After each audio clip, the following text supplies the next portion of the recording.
Muy bien. Bueno, pues voy a comenzar. Bueno, buenas tardes a todos y bueno, gracias por conectaros. Bueno, esta charla, bueno, el tema de esta charla nace un poco, pues, bueno, de mi afición de toda la vida, bueno, de ser madrileño, de haber explorado muchas vías, muchas instalaciones. Y bueno, haberme sido marcado desde niño, pues el final de la época dorada del ferrocarril en este país.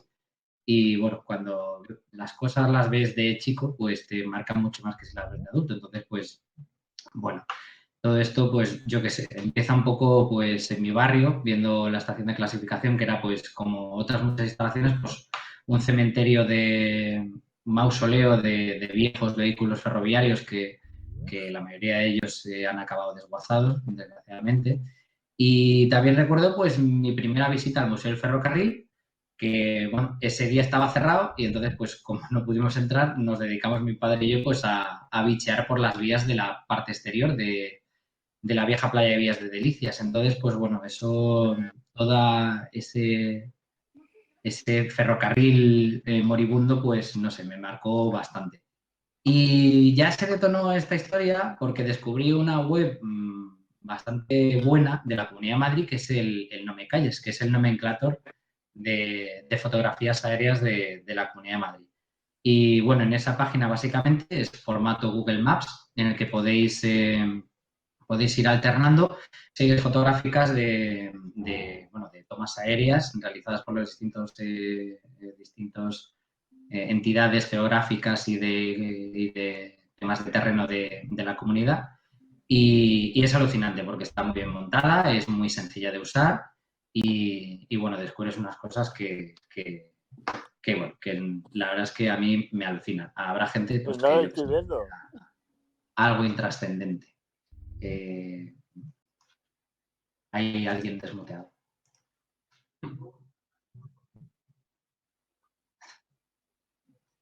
Si no, mira, a ver si lo puedo enganchar yo. Bueno, voy a proseguir. Básicamente empezamos un poco poniendo el plano de Madrid de 1831. Obviamente no existía ningún ferrocarril en aquel año, pero nos da una idea de por dónde va a empezar todo. A la izquierda vemos, bueno, vemos que Madrid está en aquella época un poco constreñido por el río Manzanares, a la izquierda, bueno, al oeste. En la parte noroeste tenemos la montaña del Príncipe Pío. En la parte este tenemos los Jardines del Retiro y las únicas zonas de expansión natural que tenía la ciudad eran hacia el norte y hacia el sur. ¿Qué va a suponer esto? Pues esto va a suponer, esto va a marcar exactamente por dónde van a entrar las dos primeras compañías de ferrocarriles de vía ancha que entren en Madrid. Una de ellas será la compañía del ferrocarril de Aranjuez, que entrará por la zona sureste, y la otra será la compañía de caminos de hierro del norte de España, que entrará por la zona noroeste. Esta última se establecerá justo en la ladera de la montaña del Príncipe Pío, que es esta que tenemos aquí, y la compañía del ferrocarril de Aranjuez establecerá su estación de Atocha justo en el hueco en el triángulo que se establece justo en la esquina inferior derecha de la imagen. Aquí vemos el plano del ensanche de Carlos María de Castro del año 1857. En este año, pues ya habían llegado el ferrocarril de Aranjuez, ya se había establecido en 1851, que es el que vemos a la derecha, en la parte sureste, lo que sería la futura estación de Atocha. Y en la parte de arriba, pues lo que os comentaba, es la estación de la Compañía del Norte, que desde aquel momento pues será llamada Estación del Norte, no como la conocemos ahora de Príncipe Pío, que ese nombre oficial se establecerá mucho más adelante. Y entre ellas, ya desde el principio se les exige una conexión ferroviaria. Si podéis ver todas las marcas urbanas, las marcas de calles y de barrios en rojo, eso es el plan de ensanche que se quería ejecutar. En la zona sur veis que todo el plan de ensanche está atravesado por una fina línea roja que va desde la estación de Príncipe Pío hasta la estación de Atocha.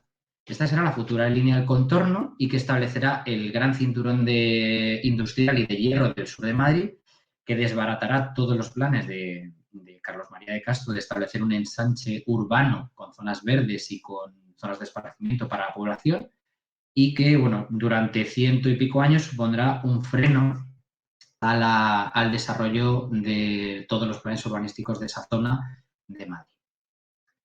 Bueno, así como a modo de introducción, primero os quería mostrar un poco lo que serán los grandes enlaces ferroviarios de los años 60, que ya aparecen enmarcados en toda la... Esta es una imagen de los años... bueno, este es el plan de los enlaces ferroviarios de Indalecio Prieto de la Segunda República, que se verán no desbaratados, pero sí pausados durante varias décadas por la guerra civil, una posguerra bastante complicada, y porque al final era un proyecto colosal. Es un proyecto que implica la perforación de un túnel que atraviese toda la ciudad de sur a norte, desde la estación de Atocha hasta el municipio de Chamartín, y que establezca una serie de ferrocarriles de enlace que vayan desde el este, desde Vicálvaro, circunvalando toda la periferia de la ciudad y llegando hasta la línea de la compañía del norte en la estación bueno, lo que sería la futura estación de Pinar de las Rozas, en lo que sería lo que es el municipio de Las Rozas y cae justo antes de la estación de las Matas de clasificación. ¿Esto qué supondría? Pues unir todas las líneas por fuera de Madrid, dejando grandes espacios para futuras urbanizaciones. A modo de curiosidad, aquí os quería mostrar lo que es la boca del túnel del Campo del Moro. Este es el túnel que unirá Príncipe Pío con, bueno, es el túnel de la línea del contorno que unirá Príncipe Pío con Atocha. Vemos cómo esta línea ya desde 1864 atraviesa por debajo los jardines reales del Palacio de Oriente y justo al otro lado, la desembocadura en la calle Segovia, establecerá todo un cinturón industrial, el cinturón industrial más importante de la ciudad y que, pues, como os comentaba, pues sería un grave freno a la expansión de la ciudad a nivel residencial. Él es el que crea la Compañía de Camino de Hierro de María Cristina, construye una línea entre los terrenos de la estación bueno, la actual estación de Atocha. De hecho, en la imagen de arriba a la derecha, el edificio que se ve al fondo es el actual Museo Reina Sofía. Entonces, pues aquí ya se ve dónde va a estar emplazado la cabecera de la línea. La línea llega hasta Aranjuez.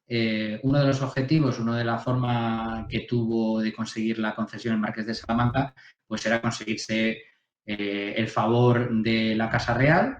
La estación de Aranjuez, el embarcadero que vemos abajo a la izquierda, se construyó en un emplazamiento muy cercano del Palacio Real de Aranjuez.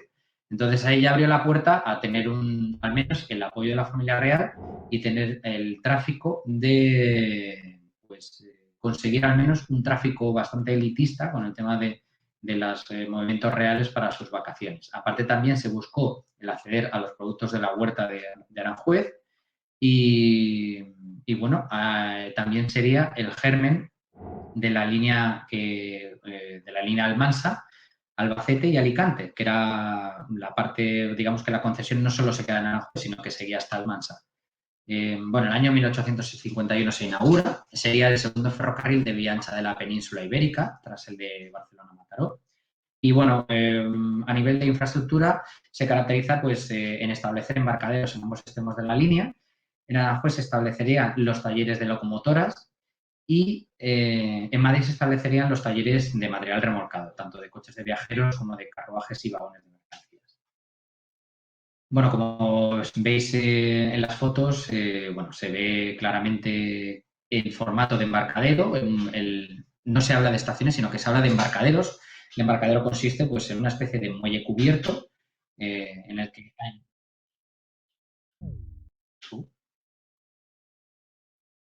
¿Ya?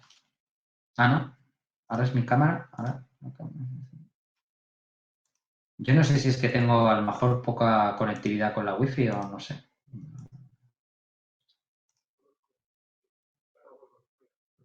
Vale.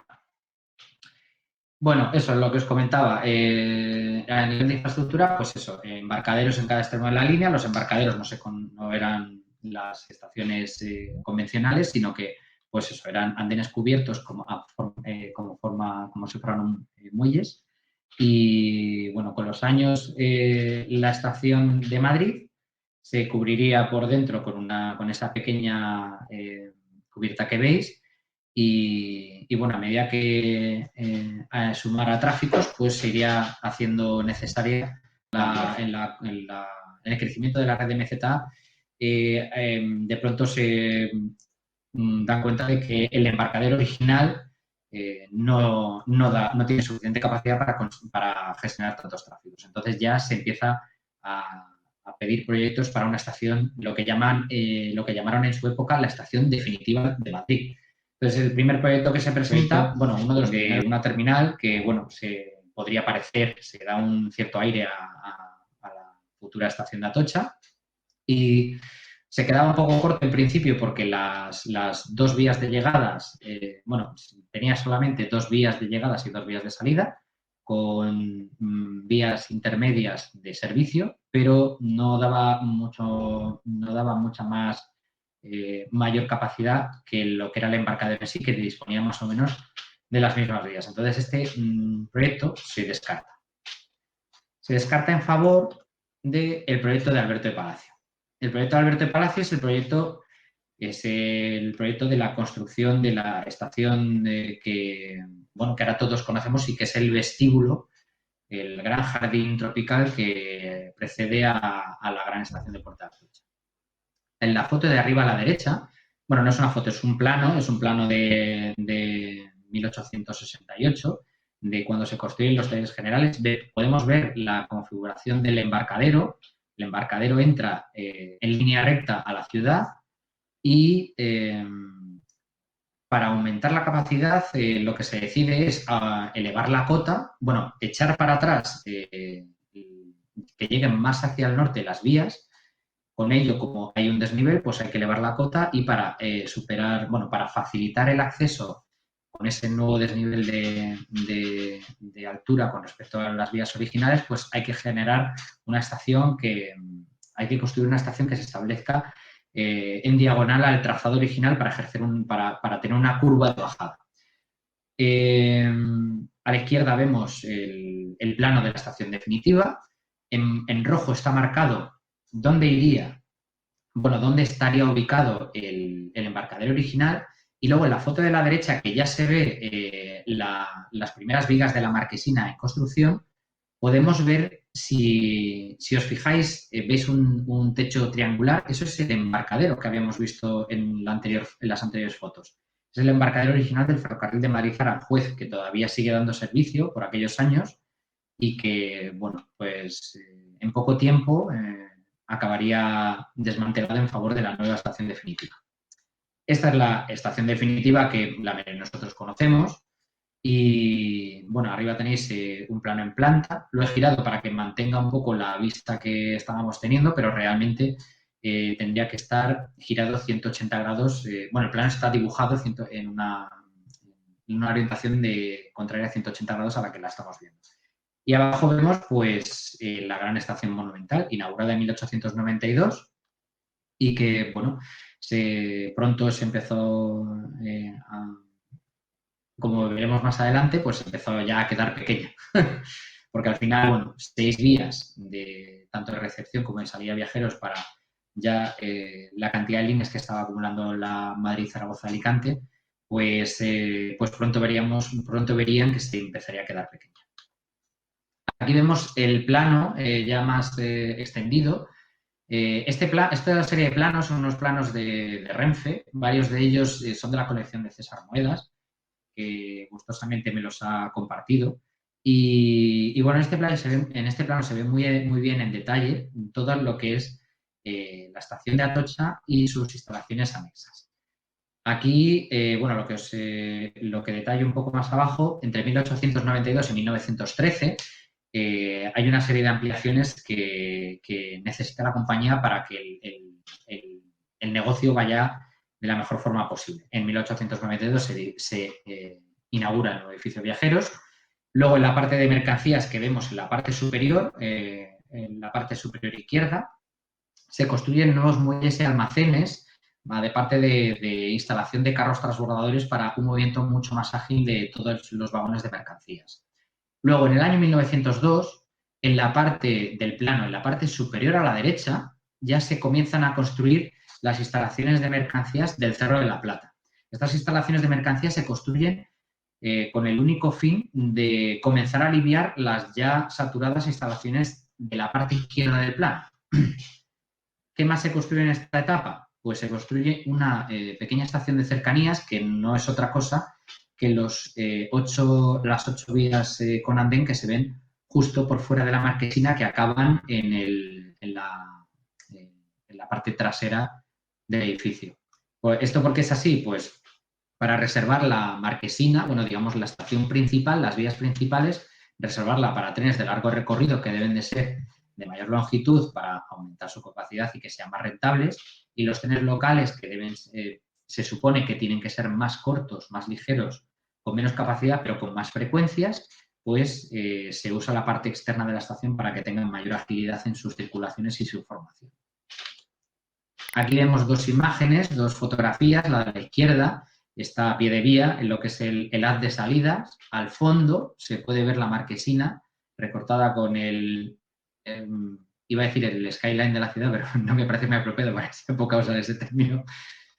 Y bueno, vemos pues las 6 vías que ya tiene que disponer la estación para gestionar todo su tráfico de entrada y salida, que se podía presumir que era muy elevado. A la derecha tenemos una foto aérea del año 34, en la que vemos, se puede ver al fondo todo el patio de mercancías con sus 2 grandes muelles, se ve la cantidad de vagones que están siendo cargados, que están moviéndose, que están prestos pues, a formarse en distintos trenes. Y también hay una pequeña instalación a la izquierda, justo donde hacen la curva de subida al edificio de viajeros. Ahí hay un cocherón en el que se hacen pequeños mantenimientos de los vagones o inspecciones de los vagones de mercancías. En esta época, bueno, en la época de ambas fotografías, MZA ya establece grandes puentes de señales. Se puede apreciar a mitad de la fotografía un puente de señales que cubre las 6 vías principales y que lo que hacen es proteger protege el cruce del haz de mercancías con las vías de viajeros. Bueno, ya hemos pasado, hemos adelantado unos cuantos años, hemos pasado ya la época Renfe. Esto es un poco la época gloriosa. Yo siempre quiero pensar que es la del vapor, pero bueno, a efectos de aficionados, como el gran, digamos que el punto de inflexión de la tendencia en la capacidad de transporte del ferrocarril en España es finales de los 70, principios de los 80, pues digamos que es la época dorada del ferrocarril, con los grandes trenes ya enfocados a la modernidad. Vemos en la foto de abajo del centro, vemos de fondo un talgo pendular. Por aquel entonces ya estaban, de serie estaban habilitados para 180 km por hora de velocidad máxima y posteriormente se habilitarían para 200 km por hora. Vemos talgos de la serie 3, vemos locomotoras de la serie 2000T, vemos trenes expresos nocturnos, vemos una gran variedad de circulaciones de todos los destinos que tenía la estación de Atocha. Estas fotos son de diversos aficionados, tanto españoles como internacionales. Varias de ellas son de Philip Worman, que tiene una colección muy, muy buena de fotos de Atocha y sus aledaños. Y el resto son de Paco Zabala, que ahí la vemos etiquetada en febrero del año 88, que, bueno, 2 años después, bueno, las obras de Puerta de Atocha empezarían en el año 89. Y bueno, esto es el final de una era. Aquí ya vemos un poco en profundidad los cambios sufridos por la estación a finales de los años 80. Vemos arriba a la izquierda cómo el haz de vías de largo recorrido se prolonga casi hasta la cabecera de la estación. Bueno, esta parte, la verdad es que me gustaría que si alguien lo sabe que me lo confirmara, porque viendo que son las dos vías son las que llegan desde Tierno Galván y me da la sensación de que es la cabecera de la que sería la línea C5 de cercanías, pero no lo tengo claro, porque por aquel entonces esa zona es toda de largo recorrido. ¿Qué más tenemos en esta foto? Pues tenemos enmarcado en rojo, no se ve, pero ahí debería estar, bueno, debería estar, no, está en la foto, está el apeadero de Atocha Cercanías, bueno, del apeadero de Atocha, perdón. Este apeadero, pues hablaremos de él en la segunda charla que daremos con respecto a este tema, la que trataremos los enlaces ferroviarios de los años 60. Y bueno, era un pequeño apeadero en túnel que conectaba con Chamartín y que daba servicio a las líneas de cercanías de Guadalajara y Alcalá de Henares. Bueno, Atocha Apeadero dejaría de funcionar en favor de la construcción de Atocha Cercanías, que vemos que es la gran construcción que se ve a la derecha. Y bueno, todo esto es la antesala de la llegada de la alta velocidad del año 92. Aquí vamos a dar un caso significativo de cómo el acceso de la antigua línea de Cáceres va a evolucionar en la llegada a Atocha. ¿Dónde empieza todo esto? Empieza que en el año 1967 Delicias es clausurada como para los servicios de viajeros. La estación de Madrid Delicias estaba estaba asignada a los servicios de Extremadura y de Lisboa desde 1883. Y bueno, Renfe en aquellos años empieza a encontrar que tener la gran instalación de Madrid Delicias, que es la tercera gran terminal de Madrid, solamente para el poco tráfico que llegaba de Extremadura, pues considera que está fuera de costes.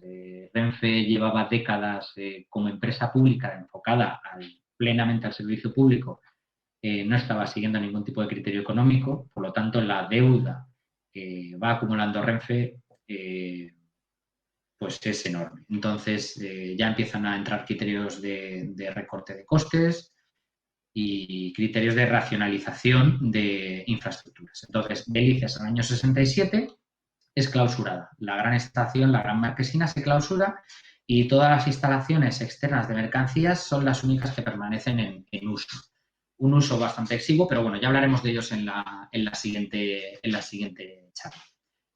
La línea de Cáceres pasa a llegar a dar servicio a través de la estación de Atocha y esto se mostrará en el primer plano de cercanías de Madrid, que se ve a la izquierda. Bueno, la línea de Cáceres es la que se ve en naranja, que pone C5, es la línea de cercanías, pues la prolongación a Talavera y Cáceres es la antigua línea que llegaba de Delicias.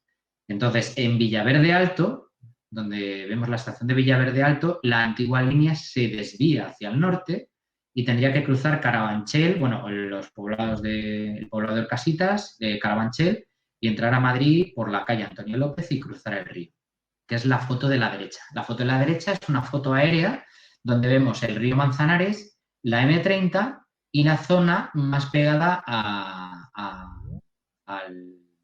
al matadero de Madrid. Entonces, en esta foto aérea de los años 80 ya vemos que está levantada la vía. Esto es así porque todos los trenes que proceden de Talavera, Fuenlabrada o Cáceres están pasando por Villaverde Bajo hacia Atocha. ¿Qué se decide hacer? Pues se va a efectuar un soterramiento de la línea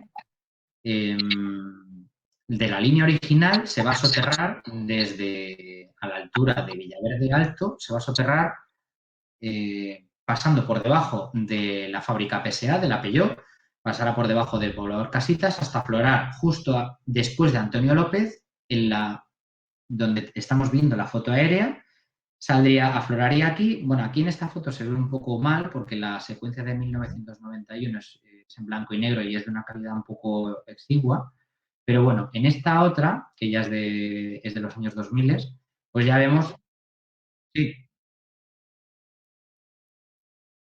¿lo veis? Ah, sí, sí.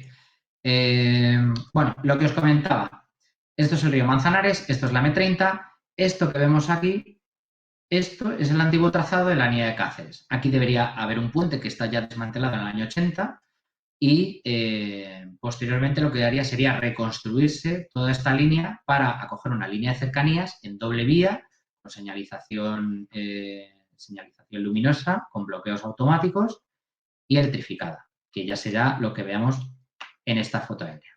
Aquí ya vemos, este es el trazado de la doble vía, que continúa hasta aquí.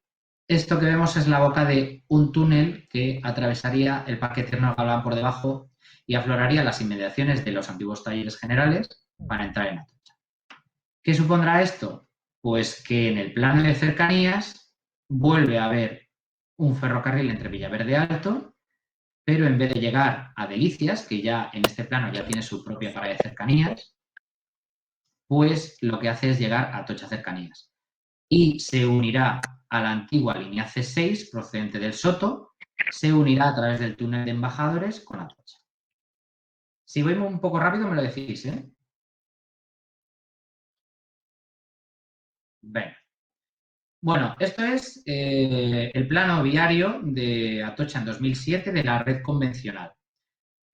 Aquí lo que podemos ver en la parte superior es Atocha Cercanías con el túnel de Chamartín, ¿vale? El túnel con las paradas de Recoletos y Nuevos Ministerios y el túnel que va a Embajadores, que va de la línea C5 que irá a Móstoles el Soto. Vemos que Atocha Cercanías tiene sus 10 vías y aquí abajo vemos Puerta de Atocha con las 4 vías que tenía en principio con ancho convencional de 1668 milímetros. Entonces, estas 4 vías de Puerta de Atocha se unirán a las vías que vayan hacia Villaverde Bajo que estamos viendo aquí. Aquí vemos las vías de la línea C5 más su zona de estacionamiento de trenes de cercanías que luego iremos viendo en una secuencia de imágenes cómo desaparecen en favor de la ubicación de zonas urbanizables en este área. Bueno, aquí vemos un esquema ya de pasados unos años. En Atocha Cercanías ya vemos que ha entrado el túnel de Sol, que es este haz intermedio de vías. Este túnel es el nuevo túnel que pasará por la Puerta del Sol y por el que se enrutarán todos los trenes de las líneas C4 y C3. Los trenes procedentes del sur, de Villaverde, tanto de Aranjuez como de Parla, pasarán a circular por este túnel. Aquí permanece el túnel original de Recoletos, el túnel del Soto de Embajadores y en Puerta de Atocha ya vemos que se ha construido, bueno, no lo vemos, pero ahora os explicaré dónde se intuye, ya se ha construido el nuevo edificio de llegadas, el edificio en el que si llegáis en AVE Madrid os desviarán, os sacarán desde las cabeceras de los andenes hasta un edificio que tiene un pasillo eléctrico muy largo y que desemboca ya en la rotonda de la Glorieta de Atocha. Pues este edificio, ¿por qué sabemos que está construido? Porque en las vías, entre medias, están estos cruces, esto se llama bretel. Entonces, estos cruces, ¿qué implican? Que la vía 2 ya puede ser vía 2 y vía 2A. Es decir, Puerta de Atocha pasa de tener 15 vías a tener 29, porque en la vía 2 puedes tener estacionado un tren, en la vía 2A puedes tener estacionado otro tren y con el bretel los trenes pueden circular, aunque estén en la misma vía, pueden cambiarse a la otra vía para entrar y salir dependiendo de quién vaya a ser, de quién se vaya a usar. Entonces, bueno, esto lo que le da es, no duplica exactamente la capacidad de tráfico de Puerta de Atocha, pero sí le da muchísima más agilidad en las operaciones, ya que mientras un tren puede estar descargando en la vía 2, en la vía 2A, un tren de alta velocidad puede estar cargando viajeros y puede salir por la vía 3. Entonces, así, digamos que la frecuencia de operaciones se reduce considerablemente. ¿Qué podemos ver también en esta parte? Pues bueno, aquí la entrada al CTT de Cerro Negro, ¿vale? Ya hablaremos de ella en unos instantes, y la salida de las líneas de Sevilla-Santa Justa y Barcelona-Sants. Y ya esta es la última modificación que sufrió la estación de Atocha. El túnel en ancho UIC en 1435 milímetros, con electrificación de corriente alterna y bueno, pues con el formato de alta velocidad. El túnel se va a abrir, si no recuerdo mal, a principios de este año que viene, 2022, pero no sé si me equivoco, pero creo que sigue estando el problema de la salida del túnel justo debajo de las vías de Puerta de Atocha, que ahora mismo es un cuello de botella porque lo que es la vía doble que procede de Chamartín de alta velocidad se tiene que convertir en una vía única. No sé si es por temas estructurales o porque físicamente no queda más espacio para que se pueda establecer una vía doble. Entonces, por ahora solo se va a construir el túnel pasante y ya se deja para un futuro la futura estación bajo los actuales andenes que establecerán pues, una parada en Atocha para los trenes que provengan de Chamartín. Este túnel, ¿qué va a facilitar? Bueno, ¿qué va a posibilitar? Pues que todos los tráficos de la futura línea de alta velocidad Galicia, que se va a inaugurar, no sé si en diciembre, la alta velocidad Galicia, la alta velocidad de León y la media distancia, bueno, los Avant de Salamanca puedan establecer servicios continuos hasta Andalucía y Levante. Esta nueva vía de enlace de alta velocidad no va a conectar con la línea de Barcelona, solo va a conectar con la línea de Andalucía y la línea de Levante. Bueno, y ahora quiero mostraros un poco la evolución en series de 20 años, ¿vale? Esto es Atocha en 1980, con las viejas instalaciones todavía a pleno funcionamiento. La parte de mercancías se dedica exclusivamente a la expedición de paquetería, tema de Pack Express, también hay estafetas de correos, todos los servicios postales ferroviarios de Atocha se facilitan aquí. Luego esta es una zona de estacionamiento de coches de viajeros y aquí vemos el emboque del túnel del apeadero de Atocha Apeadero. Y que este túnel es el que seguirá a Chamartín y que posteriormente propiciaría la estación de cercanías. En toda esta parte, en el año 80, es la zona principal de recepción de trenes de largo recorrido debido a la gran longitud de estos andenes que son construidos a posteriori. Estos son construidos en los años, si no recuerdo mal, en los años 60. Esto es Atocha 19 años después. Ya tenemos la gran terminal de Puerta de Atocha con la estación de cercanías adosada. Recordemos, Atocha Cercanías con 10 vías operativas y Puerta de Atocha con 15 vías de largo recorrido. Y bueno, la estación original de 1892 se ha quedado con las labores de vestíbulo. Se planta ese magnífico jardín tropical, bueno, polémico para unos y bueno, espectacular para otros. Bueno, está a gusto de todos el jardín este. Y bueno, lo que vemos aquí en la parte derecha es que todas las zonas, la antigua zona de mercancías, se ha visto completamente desafectada y son terrenos que Renfe ya no tiene un uso concreto para darle. Toda esta zona, el único uso que tiene son los edificios originales de la MZA de oficinas, estos 3 bloques que hay aquí. Por cierto, se me ha olvidado comentar, en la estación de 1870, este bloque que hay aquí es un bloque que estaría en el frontal del antiguo embarcadero. Es el primer edificio de oficinas que erige la MZA en la década de los 70 del siglo XIX y que cuando se construye la estación de 1892 es trasladado piedra a piedra a esta ubicación en la avenida de Ciudad de Barcelona. Bueno, para aumentar sus dependencias de oficinas, digamos que pues, decide cuadruplicar los edificios. Están todos ellos unidos por unas pasarelas de hierro y vidrio que la verdad es que son súper pintorescas. Atocha en año 2020. Ya todas las zonas desafectadas del antiguo patio de mercancías se usan eh, como parking. Esto es también una zona de aparcamiento también para el personal de Renfe. Esta zona, desconozco el uso que se le da, pero entiendo que serán usos auxiliares. Y bueno, entre el año 99 y hoy, realmente, bueno, el principal cambio que ha tenido Atocha es el nuevo edificio de llegadas que os comentaba. Aquí, entre medias, a mitad de longitud de la vía, están los bretel que permiten el trasiego desde la zona zona de salidas y la zona de llegadas, permitiendo que las 15 vías, bueno, las 14 vías, tengan un doble uso de llegadas y salidas y permitan el tráfico simultáneo.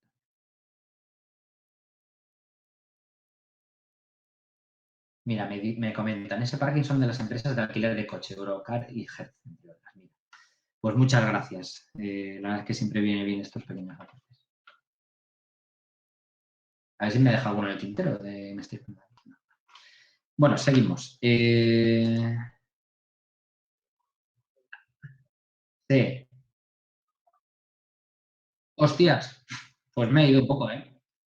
Bueno, voy resumiendo. Atocha 1980, la salida, vemos los talleres generales y las instalaciones las instalaciones aquí a la derecha del Cerro de la Plata, que serán desmanteladas en la siguiente imagen. Ya vemos que toda esta zona se está comenzando a urbanizar. Y Atocha a día de hoy, pues bueno, ya incluso las vías de estacionamiento cercanías ya han sido desmanteladas en favor de la urbanización de toda esta zona.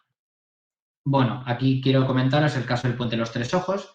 Es bastante peculiar porque inicialmente es un puente que solo va a acoger una vía doble y que se irá recreciendo en sucesivas ampliaciones. En la foto de la izquierda vemos que acoge 4 vías, la vía general de Barcelona y la general de Alicante, más la entrada al depósito de Atocha.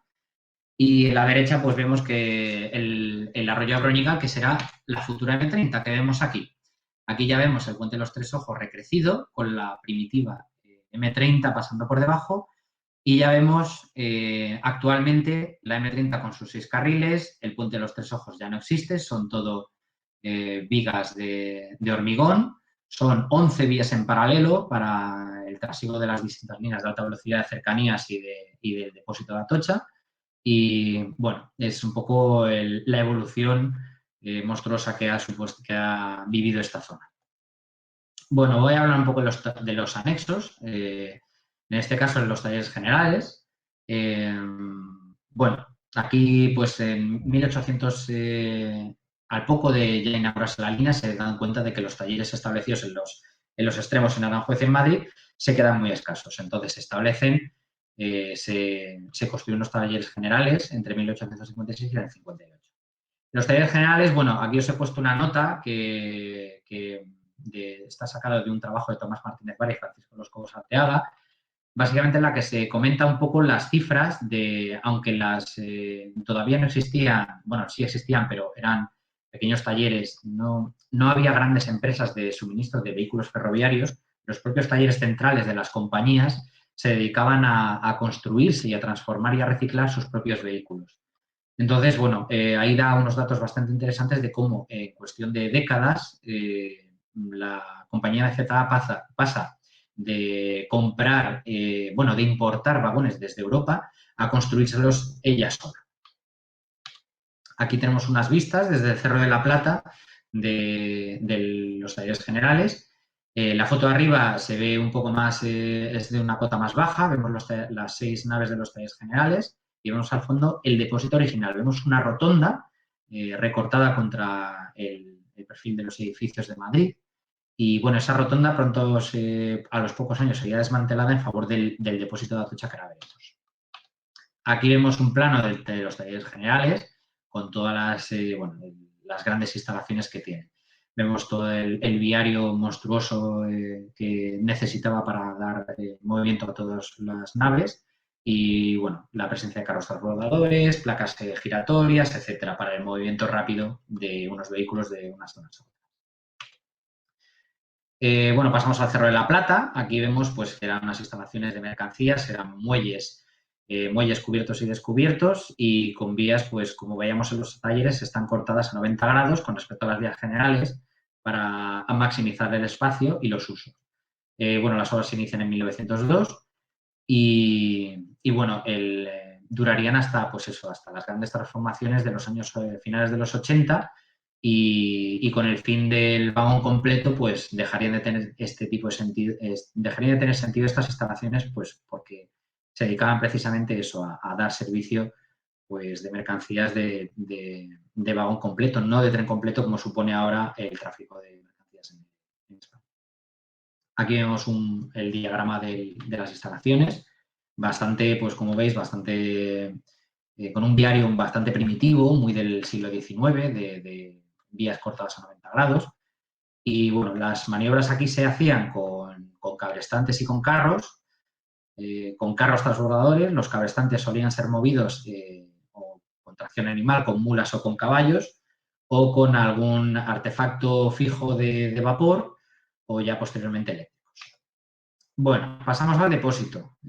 Muchos de los que seáis aficionados os encantará la parte del depósito, sus viejas rotondas. Bueno, la verdad es que es una pena que todo cayera demolido, pero bueno. Es una instalación masiva que, bueno, que supone un gran salto con respecto a las instalaciones originales en la zona de La Parra, que estaba cercana a la estación de Atocha, y, bueno, se convirtió en las mayores instalaciones de España en aquel entonces. Tenían 3 rotondas o 3 cocherones semicirculares con capacidad para 66 locomotoras. En el año 42, el dato del año 42 es que tenía asignadas 123 locomotoras. Creo que era el segundo depósito por locomotoras de España, solamente superado por Zaragoza, que eran 129, Zaragoza-Rabat. En el año 67, pues protagoniza el final de la tracción por carbón de las locomotoras de vapor y, bueno, en el año 2002 es clausurado y tenía una asignación de 64 locomotoras diésel. Aquí vemos, pues, las distintas locomotoras diésel que han ocupado el depósito, las grandes 333. Antes veíamos a José Alemán en el tren de los 80, traccionado por una de ellas. Y a la izquierda, la foto arriba, la foto de Philip Werner, vemos una 4000 que, bueno, ahí ya estaban, pues, próximas a su desguace. En pocos años, quizá meses, irían pasando una a una por la pizza. Aquí vemos una foto aérea de las instalaciones del depósito. Vemos los tres puentes giratorios, los 3 cocherones semicirculares, todo de color negro por el carbón y por los restos de fuel oil. Bueno, era lo habitual en todas estas instalaciones. Aquí la vemos justo antes del cierre, en el año 2002. Vemos que ya apenas se ve casi ninguna locomotora, solo se ven automotores de cercanías, que era prácticamente lo único que se pasaba por el depósito de Atocha. Y, bueno, poco después serían demolidas en favor de las actuales instalaciones dedicadas a la alta velocidad. Bueno, antes de nada, aclarar un poco que el depósito de Atocha y las instalaciones de Cerro Negro son consideradas ferroviariamente instalaciones separadas, ¿vale? Aunque estén pegadas, el depósito se vería aquí a la izquierda, pues aunque estén prácticamente unidas, son instalaciones ferroviarias separadas. Cerro Negro es una estación de mercancías que se inaugura en 1920 y que, bueno, lo que es la primera estación de transferencia y clasificación de la MZ. Es una estación que se dedica a recoger todas las mercancías, bueno, todos los vagones cargados y descargados de las instalaciones de Atocha y Cerro de la Plata, se dedica a clasificarlas, a hacer transferencias entre distintos vagones y trenes. Entonces, bueno, no es una estación de clasificación al uso, como veremos ahora con Santa Catalina o Las Matas, pero sí ya empieza a ejercer esas labores. En la parte de arriba, esta gran nave que vemos aquí y esta playa de vías será el depósito de automotores que vemos en esta foto, con los 593, con los populares Camello, con los TER y con este pequeño tractor 303 dedicado a las maniobras internas, de movimientos de material dentro del depósito. Bueno, del depósito no, del centro de mantenimiento. Cuidado, que no es lo mismo. Bueno, voy a seguir un poco, ya tengo que ir más rápido. Bueno, esto es una vista, la foto de la izquierda es una vista desde un tren de cercanías de la línea, no recuerdo si de la línea C4 o de la línea C5, perdón, de la línea C3 o de la línea C4, de las vías ya abandonadas, ya en desuso de las instalaciones de Cerro Negro. Como os decía, gran parte de las instalaciones clásicas de Madrid en los años 80 serán mausoleos y cementerios de historia ferroviaria pura y dura. O sea, toneladas y toneladas de vehículos ferroviarios serán abandonados y desguazados en distintas instalaciones a lo largo de todo el país. En Madrid, muchas de ellas pues, son conocidas por todos, pues Cerro Negro, Las Matas, Santa Catalina, Delicias, también la estación de Delicias era un gran centro de desguaces, la estación de mercados, etc. Cerro Negro, hasta los años 80, hasta la llegada del AVE, siguió viviendo gracias se le dio el uso de clasificación de trenes nocturnos. Los trenes nocturnos necesitan su formación y descomposición de distintos coches y también la limpieza y mantenimiento pues, de cocinas, caterings, etc. Entonces, Cerro Negro siguió dando ese servicio de clasificación y formación de los trenes. Los trenes eran formados aquí mediante estos tractores 309, antaño con los tractores 305 y las propias 4000, que se encargarían de estas tareas bastante humildes para ellas. Y bueno, pues subirían con estos trenes hasta Atocha y los dejarían en los andenes listos para ser usados cada tarde para los trenes nocturnos. Bueno, Cerro Negro en la actualidad, lo que muchos llamamos el nido, porque está lleno de trenes de alta velocidad, de trenes AVE. Ahora toda esta zona es una zona de grandes instalaciones de mantenimiento de alta velocidad y bueno, aquí vemos las vías generales de cercanías y las de alta velocidad. Ya justo en la parte de abajo ya entramos en la parte de Santa Catalina. Arriba vemos a Broñigal, que la veremos en la siguiente charla porque visto lo visto, a lo mejor incluso hasta que hay que hacer una tercera charla al ritmo que voy. Bueno, pasamos a Santa Catalina. Esta sí es la gran estación de clasificación de MZA, ¿vale? Es una estación de clasificación de mercancías con sus haces de recepción, haces de expedición. Estos son los haces de recepción. Estos que vemos aquí, recepción de trenes, expedición de trenes y esta gran haz de vías es donde es el haz de clasificación. La verdad es que no lo sé, a ver si alguien me lo sabe decir. Yo no sé si Santa Catalina llegó a tener lomo de asno. Las Matas sí tuvo un lomo de asno para hacer una clasificación por gravedad, pero no sé si Santa Catalina lo tuvo. Pero bueno, aquí Santa Catalina nos da acceso por el sur a las instalaciones de Villaverde Bajo. MZA también construiría otra estación de mercancías más en Villaverde Bajo y sus talleres de material fijo también en los años 20. Por aquí tenemos acceso a Vallecas, a la línea, salvando el gran desnivel que hay desde Santa Catalina hasta Vallecas, rodeando el actual Mercamadrid, llegaríamos a la línea general de Barcelona. Y bueno, aquí en la parte superior vemos talleres de material móvil que siguen a día de hoy, sigue habiendo talleres ahora dedicados pues, a los trenes de alta velocidad. Aquí a la izquierda, bueno, lo voy a desgranar aquí mejor. Aquí a la izquierda vemos el acceso, bueno, es una vía de acceso a la línea del contorno de norte, a Delicias Empalme, para dar acceso de trenes de mercancías a la red de norte. Entonces, bueno, por esta parte es la actual vía que conecta el Museo del Ferrocarril con la red general de Adif. Aquí, bueno, veremos en detalle la salida de Villaverde Vallecas y luego la entrada desde Cerro Negro. Vemos que aquí vemos la vía de circunvalación que llega hasta el depósito, lo que ellos llaman depósito de máquinas. Y luego vemos aquí vías de maniobras, vía de circulación, una segunda vía de rodeo y luego lo que llaman ellos vías de la pendiente. ¿Esto por qué es? Porque desde el Cerro Negro hasta Santa Catalina hay muy poca distancia y hay un desnivel bastante significativo para lo que es lo normal en el ferrocarril. Aquí tenemos una foto aérea actual. Abajo tenemos otra foto de Philip Wormal, de un tren con una japonesa con una 1000 rayas a punto de salir. Y a la derecha es una foto mía que saqué desde el cerro que hay en la zona de casas que hay justo pegada a Santa Catalina, donde vemos un pato por la línea de Andalucía saliendo a toda mecha.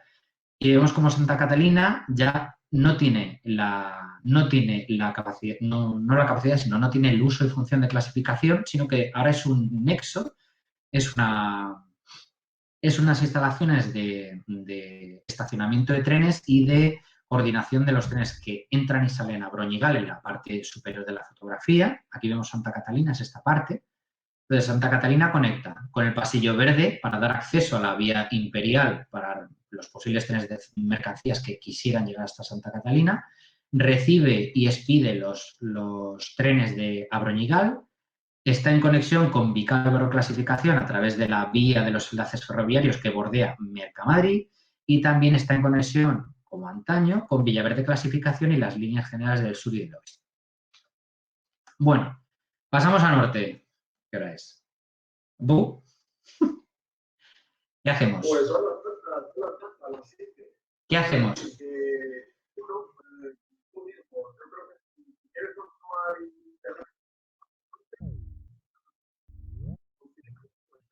Venga. Sí.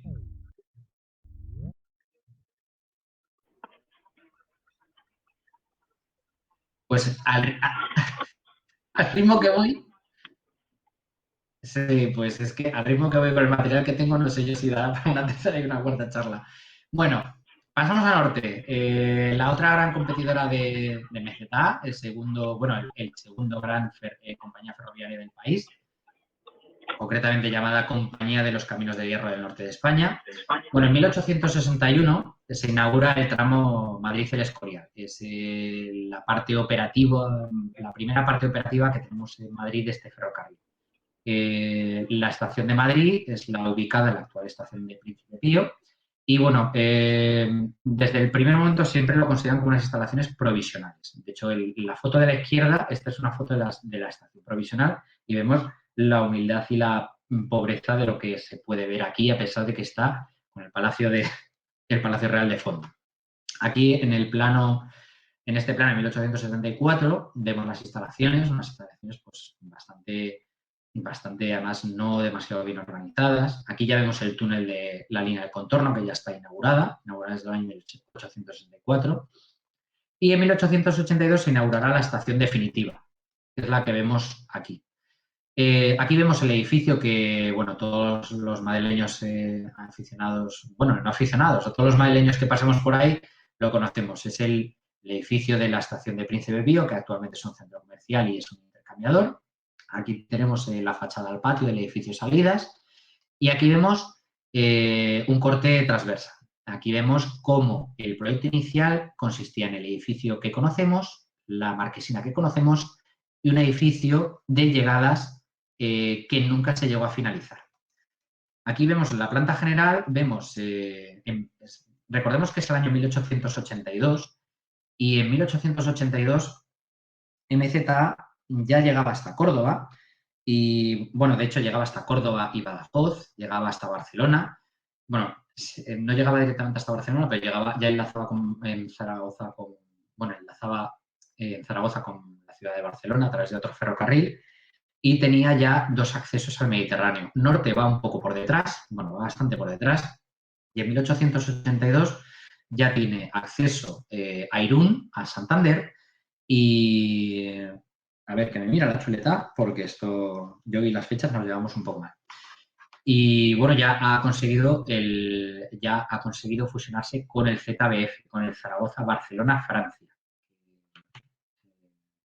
Que ya pues eso, ya tiene acceso a Barcelona, ya tiene acceso a Zaragoza, y entonces, pues digamos que en la estación definitiva ya nace pequeña desde el primer momento. Vemos que tiene 5 vías, vamos a hacer un poco de zoom, vemos que tiene 5 vías, una vía de salida, una vía de llegadas y, bueno, con placas giratorias para el trasiego de coches de viajeros entre unas vías y otras. Y vemos que las vías continúan hacia atrás, lo que actualmente sería el edificio de salidas, el actual Teatro Príncipe Pío. Son unas vías que llegan hasta la parte de atrás y unos jardines. Lo vemos aquí en, Lo vemos aquí en esta postal. Esta postal, no sé si seguirá a la venta, pero yo recuerdo que de niño mi padre me la compró en el Museo del Ferrocarril. Esta postal la tengo en casa por ahí guardada todavía. Y bueno, vemos los coches de viajeros, una palmerita, en la parte del jardín. Bueno, son curiosos estos contrastes. Y vemos que en lo que debería haber sido el edificio de llegadas hay un muro. Este muro es una forma de acotar todas las vías de mercancías que se ven por este lado y la vía del contorno que saldría aquí a la derecha para acotar, para que los viajeros no vean ni puedan acceder a esa zona, porque es un poco por diferenciación de usos. Vemos aquí, pues, las instalaciones pues, no tienen la envergadura que ya estaba teniendo la primitiva estación de Atocha, que ya empieza a tener, aunque no tenga el edificio definitivo, pero sí tiene ya unas instalaciones bastante más importantes que las mías. Aquí ya vemos la configuración final de la estación. Los hitos que supondrían, por ejemplo, en 1925, la llegada del metro. La llegada del metro supone que la estación de Príncipe Pío está en una cota bajísima con respecto a la ciudad. Vemos aquí este muro. Y esta zona es una zona baja con respecto al centro, con respecto a Plaza de España. Aquí detrás tenemos la Cuesta de San Vicente, que los que la conozcáis y la hayáis subido andando, pues sabréis en la pendiente de esta cuesta, que es bastante peculiar, es bastante pronunciada. Entonces, el que llegue el metro hasta el centro, desde la estación de Príncipe Pío, supondrá un enorme revulsivo en el flujo de viajeros hacia esta estación. Por aquel entonces la estación se llamaba Isabel II, luego se llamaría Ópera. Para los que no seáis de Madrid, pues es la estación de Ópera está justo detrás del Teatro de la Ópera y el Palacio de Oriente. Vale, el edificio de salidas que vemos aquí, este gran edificio monumental con 2 torres, será inaugurado en 1928. Para ello se recrece el antiguo edificio de la estación definitiva de 1882, se recrece hacia atrás con mayores instalaciones. La marquesina también se recrece unos cuantos metros y luego se instala una segunda marquesina en esta zona para cubrir el resto de vestíbulos y las toperas de las vías que hay a esta altura. Aquí, en este huequito en sombra, ya está oculto el túnel de la vía del contorno. Ya se quedará ahí como un túnel misterioso del que aparecerán trenes cuando los viajeros no se lo esperan. Bueno, de hecho, quiero volver a esta. Aquí vemos el talgo pendular procedente de las matas, de las bases de mantenimiento de las matas, entrando en el túnel de la vía del contorno. Esto es la nueva marquesina cubriendo las toperas. Aquí vemos las toperas con sus soportes de catenaria. Y bueno, simplemente eso, cubría las toperas y el frontal, bueno, la parte trasera del edificio de salida. Bueno, Norte es el gran impulsor de las electrificaciones en nuestro país, en vía ancha, y tenía proyectado electrificar la red de Madrid, Ávila y Segovia. Lo que, bueno, la guerra civil pues truncó todos esos planes. La guerra civil y la quiebra de todas las grandes compañías, pues esos planes se quedaron paralizados. Este proyecto lo retoma Renfe y lo finaliza en el año 1944. Renfe lo que hace es usar todo el material acopiado por Norte, seguir sus proyectos. Por lo tanto, aunque esté construida, esta electrificación esté construida por Renfe, a los que os gusta un poco el tema de catenarias, pues veréis que es una catenaria muy característica, la catenaria Norte, con respecto a las catenarias futuras unificadas por Renfe. Son como muy vastas, porque al ser de 1500 voltios, el hilo necesita mucha más sección. A menor voltaje necesitamos mayor intensidad para ejercer la misma fuerza en un motor eléctrico, por lo tanto necesitamos mayor sección de cable. ¿Qué implica eso? Que los postes de sustentación y el hilo bueno, todo el equipamiento es mucho más pesado. Entonces, la instalación es más pesada. Bueno, aquí vemos pues los distintos equipamientos de los circuitos de seccionamiento, las diferentes zonas aisladas, los contactores, alimentadores, etc. Y aquí vemos el esquema de la subestación eléctrica con sus convertidores de corriente, sus convertidores rotatorios, toman la corriente alterna que les llega, corriente alterna industrial, la transforman en corriente continua de 1500 voltios. Aquí vemos unos detalles, pues bueno, la sección de, bueno, los circuitos de catenaria de las Rozas, aquí vemos los circuitos de catenaria de las Matas y de las Matas clasificación, y aquí vemos la siguiente subestación que hay en la línea, que es la subestación de las Matas, y bueno, luego os enseñaré unas fotos de la subestación de las Matas, que es gemela a la subestación del resto son gemelas al resto de subestaciones de la línea. Aquí vemos un detalle de, bueno, todo esto está extraído de la revista de Obras Públicas. La verdad es que si os gusta el tema, están disponibles en Internet y la verdad es que son muy interesantes. Aquí vemos una sección del hilo de contacto con sus muesquitas para que enganchen los sustentadores. Esta parte es la que frotaría el pantógrafo y esta parte es la que está sujetada por las ménsulas de sujeción. Aquí a la derecha ya tenemos, aquí a la derecha tenemos las sujeciones del propio hilo catenario, ¿vale? La catenaria al final es una curva matemática que es el hilo superior que va sujetando el hilo de contacto que va recto. El hilo de contacto es recto y el hilo de sustentación, el hilo es el que tiene la curva característica catenaria y por eso, por generalizar, llamamos todo así. Aquí vemos la sujeción con estos garfios metálicos. Aquí vemos los aisladores cerámicos. Son unas piezas magníficas. Hay varias en Delicias. En la sala de electrificación del Museo Nacional Ferroviario de Delicias hay varios aisladores cerámicos y hay hay sustentadores y, bueno, varios postes de catenaria norte muy interesantes y muy curiosos para ver. Bueno, unos hitos de la Estación del Norte. En octubre de 1940, la Estación del Norte recibe la visita del régimen de Hitler a través de Himmler. En julio de 1941, los voluntarios de la División Azul parten con destino a Rusia.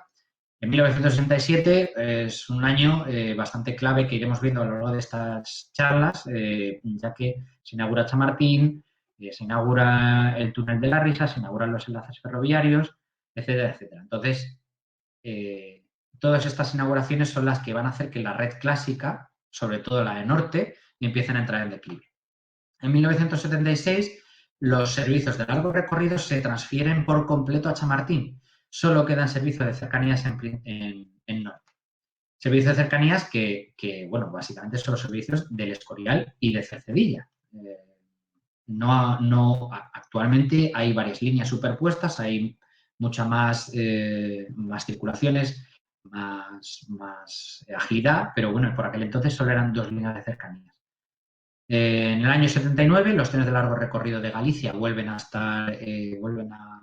Príncipe Pío, debido a que Chamartín, a pesar de tener 21 vías de servicio de viajeros, pues ya empieza a quedarse también cortita. Y bueno, en el 88, sí, efectivamente, la foto de la derecha es una montaña norte. En el año 88, debido al cierre de Atocha por las líneas por la llegada de la alta velocidad, todas las relaciones de largo recorrido y de media distancia, bueno, de regionales que llegaban a Atocha, las tienen que ser asumidas por Chamartín. ¿Qué supone esto? Pues que todas las antiguas relaciones nocturnas y de regionales de la estación del norte vuelven a ser asumidas porque Chamartín ya no da para más. Chamartín no puede asumir todos los servicios como única estación central de Madrid, por lo tanto, el norte, Príncipe Pío, vuelve a tener una leve etapa de esplendor. Bueno, aquí vemos a la izquierda, vemos una BJ2 de una automotora BJ2 de norte. A la derecha, como bien comentabais, es una montaña de norte, una locomotora magnífica de expansión, de doble expansión, con su ciclo de alta presión y su ciclo de baja presión. Y aquí abajo tenemos un tren de cercanías, los populares pingüinos. Si no recuerdo mal, series 433. Corregidme si me equivoco, por favor. Bueno, aquí vemos ya pues, un par de fotos una de ellas es de César Moedas, la otra es de la estación de tren. Bueno, ya aquí vemos que tanto en los años 60 como en los años 80, la de la izquierda de los años 60, como mínimo del año 67, porque la presencia de esta japonesa bitensión ya nos dice que mínimo es del año 67. Las japonesas bitensión llegaron en el 67 al depósito de Príncipe Pío y se dedicaron a dar servicio de 1500, bueno, dar servicio de tracción eléctrica en las instalaciones porque, claro, al ser bitensión estaban preparadas para los 1500 voltios de la red de norte y los 3000 voltios del resto de la red electrificada de Renfe. Bueno, en ambas fotografías vemos que las propias instalaciones están muy saturadas de vehículos, vemos que los vehículos en muchas de las vías llegan prácticamente hasta la línea de piquete, se dejan las líneas de corte, se dejan libres para la circulación de trenes, pero se ven muchas vías de estacionamiento bastante llenas. En la foto de la derecha, época en los finales de los 80, cuando vuelven los servicios de largo recorrido, vemos que están las vías atestadas de coches de viajeros. Todas estas vías eran las que hacían las funciones en aquellos años de cerro negro de clasificación, de formación y de mantenimiento de los trenes de viajeros.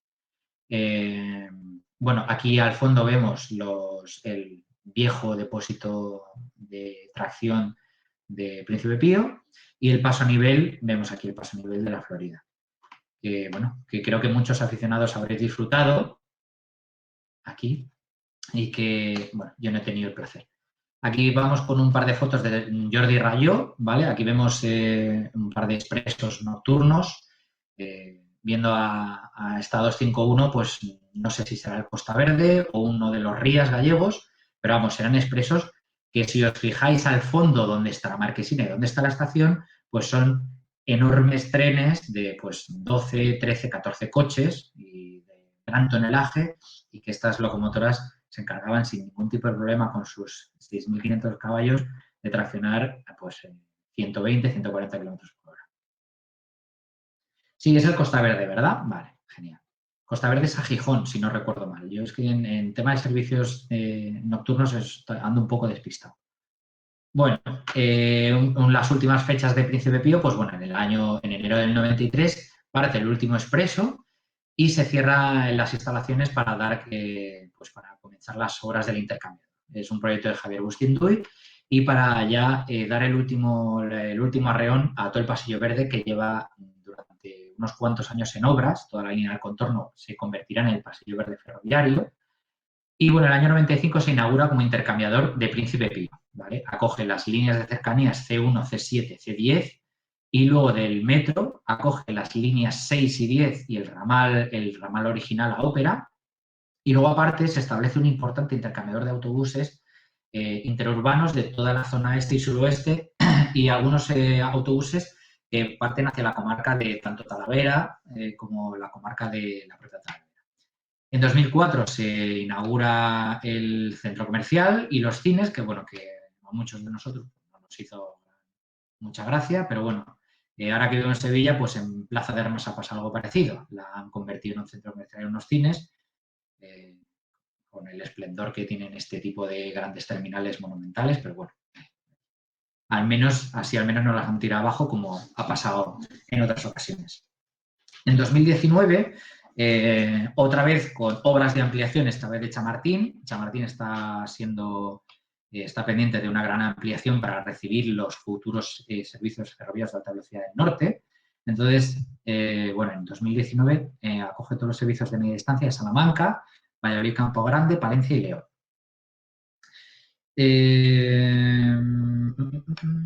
Me dejo algunos. León, Vitoria, Irún. Claro, es una de las cosas curiosas de la Renfe de hoy en día que a ti te dicen de ir a Madrid a Irún y te ofrecen un servicio de media distancia. Cuando ir de Madrid a Irún, pues hombre, que menos que te lo consideren de largo recorrido, aunque sea diurno, pero es un tren de largo recorrido y debería tener dichas prestaciones, no un tren de media distancia. En el año 2020, pues se abre, después de estar décadas abandonado, el edificio de cabecera, el edificio de salidas, el edificio de 1928, lleva décadas absolutamente abandonado y se vuelve a reabrir como teatro. Al menos es un poco lo que decís, al menos, pues mira, al menos no se tira abajo, se da otro uso, pues al final los usos ferroviarios, pues son mucho más sintéticos que lo que había antaño, son mucho más, están más economizados y bueno, pues ¿qué le vamos a hacer? Aquí vemos unas panorámicas, vemos unas fotos de Carlos Pérez Arnau y una foto aérea actual de 2021 con el nuevo andén. Aquí vemos este pequeño andén, no sé si lo veis aquí. Este pequeño andén es uno de los nuevos andenes temporales que se han instalado para acoger los servicios de media distancia.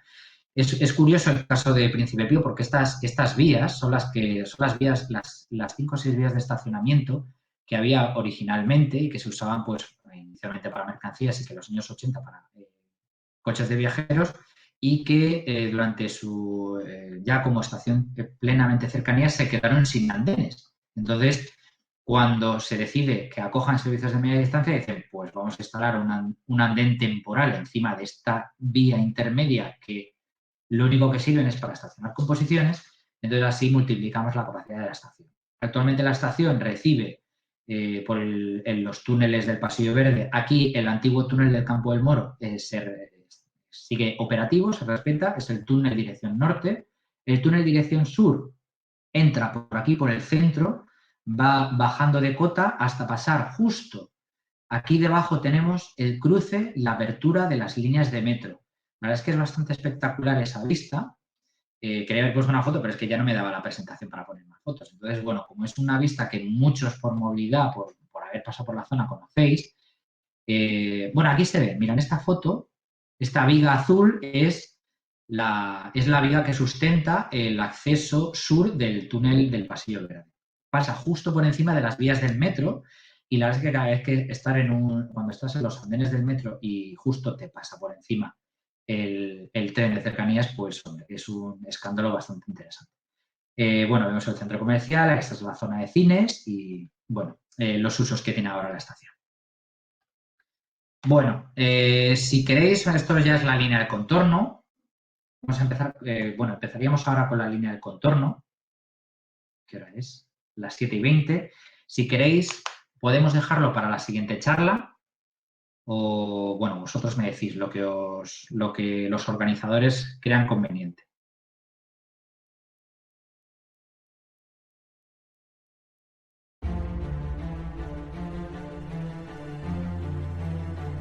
Jamendo.com